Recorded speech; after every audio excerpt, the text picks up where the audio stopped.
Welcome back, everybody. This is the Conservative Outlaw. You are here for the no-nonsense right-side news that you want to hear. They don't want us to see it, and they don't want us to have the information, so people like me are out here bringing it to you in the masses. Make sure you give a like, a subscribe, share with your friends. It helps me out, helps the channel out, helps us get you more information. Let's get into the action. Is the White House supportive of the... I'll answer that in a question, but go ahead. Supportive of the Pentagon's investigation into Mark Kelly, and what do you make of his response that it's just intimidation? The White House is supportive of the Department of War's investigation into Senator Mark Kelly, and I think what Senator Mark Kelly was actually trying to do was intimidate the 1.3 million active duty service members who are currently serving in our United States Armed Forces with that video that he and his Democrat colleagues put out. Senator Mark Kelly well knows the rules of the military and the respect that one must have for the chain of command, and that all lawful orders are presumed to be legal by our service members. You can't have a functioning military if there is disorder and chaos within the ranks, and that's what these Democrat members were encouraging. It's very clear, and not a single one of them, since they've been pressed by the media, and I'll give you guys credit for that, can point to a single illegal order that this administration has given down, because it does not exist. They knew what they were doing in this video, and Senator Mark Kelly and all of them should be held accountable for that.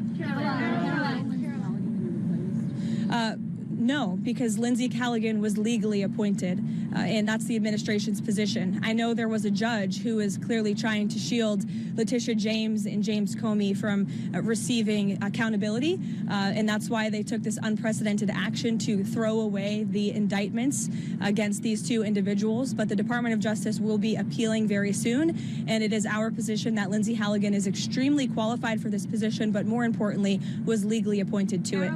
Steve. President Zelensky come to the United States this week. Are there a couple of points you mentioned on the watching, a couple of points? Yeah. So there are no plans at this moment in time. As you know, things can change very quickly around here, so we'll keep you all apprised, but there's no meeting scheduled right now.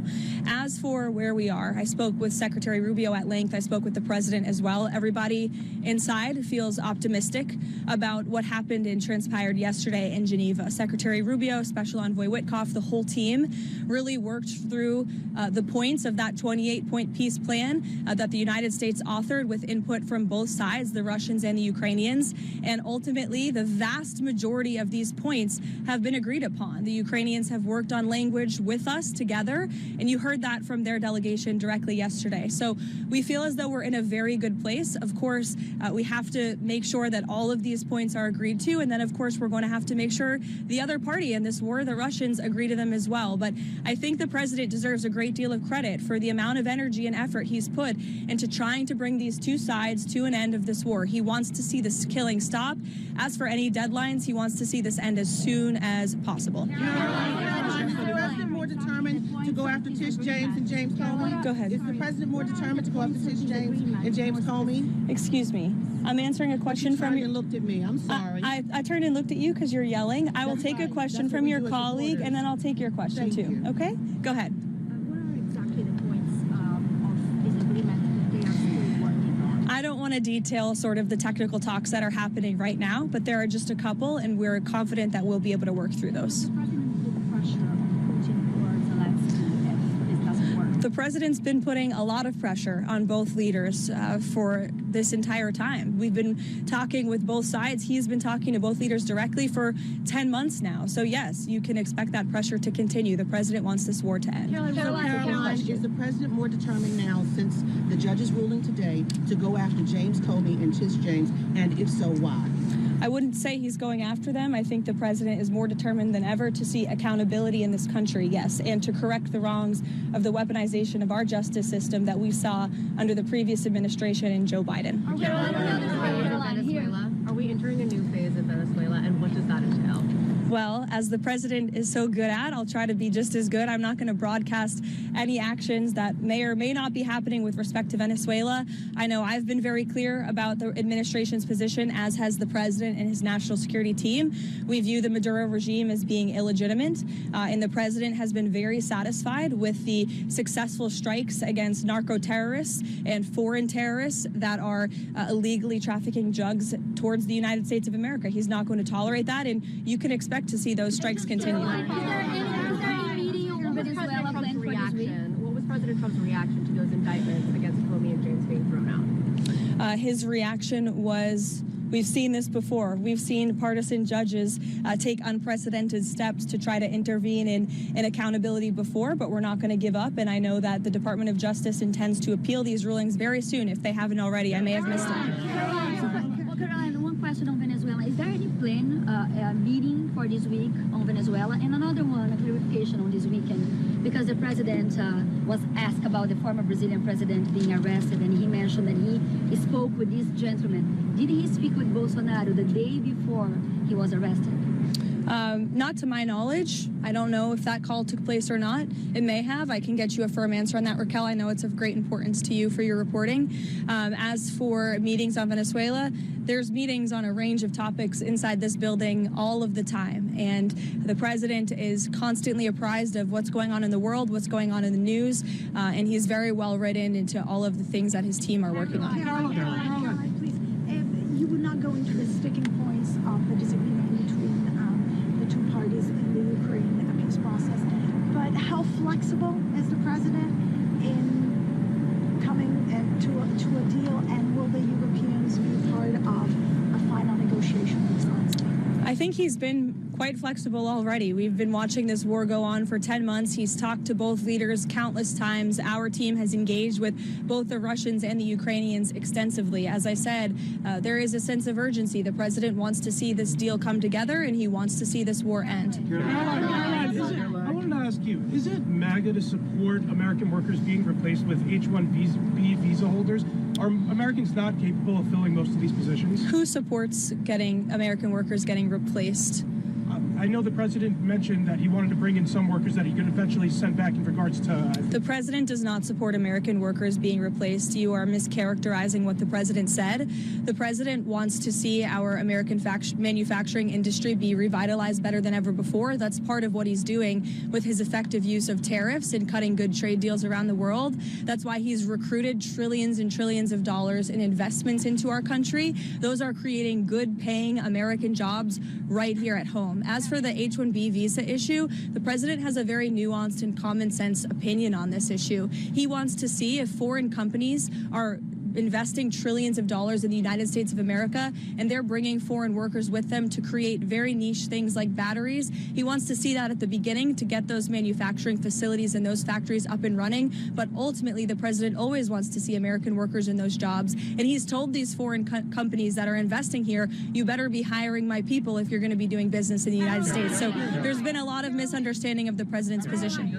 Michael. Caroline, is President Trump asking for Xi Jinping's help in putting pressure on Putin to help end the war tonight? I won't get into the details of the conversation this morning other than what the president put out on Truth Social. He put out his own readout of that, and I will leave it to that. But I did speak with him about the call. It lasted about an hour, and it was a very positive call. The focus of the call was really Russia-Ukraine did come up, but the focus was mainly on the trade deal that we are working on with China and those relations and how they are moving in a positive direction. President also addressed our farmers, and we are pleased with what we've seen from the Chinese, and they feel the same way. And the president and President Xi discussed continuing to stay in correspondence following their very productive meeting in South Korea. Question.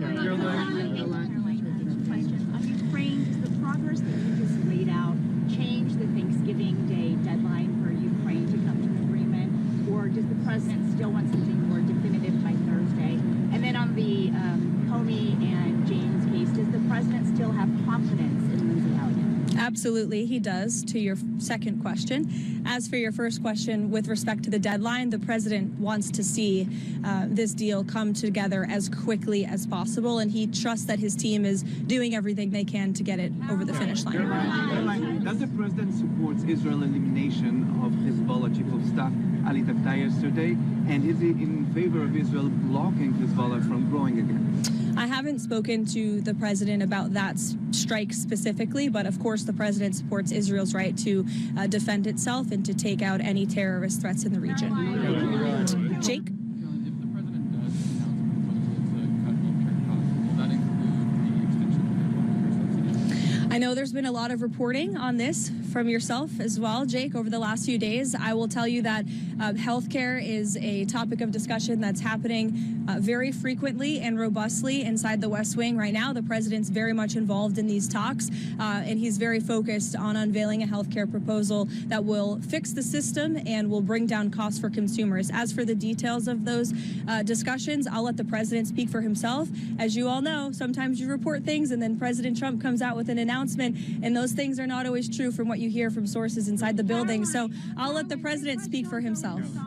Sure, go ahead, Kara. President Trump said he still believes he's a fascist and a despot after they had such a great meeting. Any comment from the White House on that? I think talk is cheap, and I think that the president is going to judge Mamdani by his actions that he takes in New York.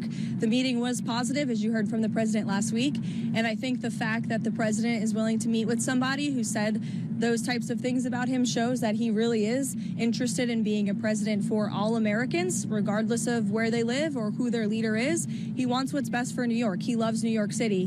He helped build the skyline. He spent his whole life there, and so he really wants to see New York do well.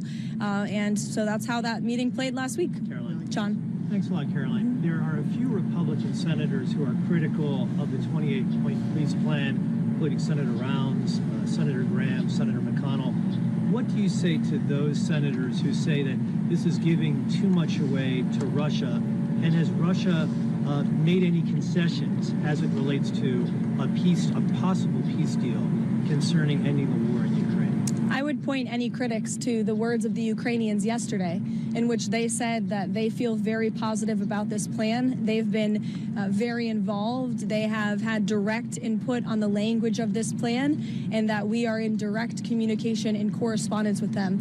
Any idea, let me just finish with this, the idea that the United States of America is not engaging with both sides equally in this war to bring it to an end is a complete and total fallacy. And I saw a lot of misinformation and rumors and allegations against people in this building, such as Secretary Rubio and Special Envoy Wynkoff and the president himself, that they are favoring one side over the other. That could not be further from the truth. I have watched as the president and his team have worked around the clock overnight with both sides on endless phone calls, endless meetings to try to bring this war to a close. And any suggestion otherwise is a complete misunderstanding of the facts. It's coming from people who have no idea what they're talking about, or people who are pushing their own agenda, or maybe people who don't want to see this war come to an end. I don't know. Maybe they're profiting off of it. Maybe they benefit from it in some way, but nobody in this building benefits from war. We want to see this war come to an end, and that's what the president and his team are proudly working to do.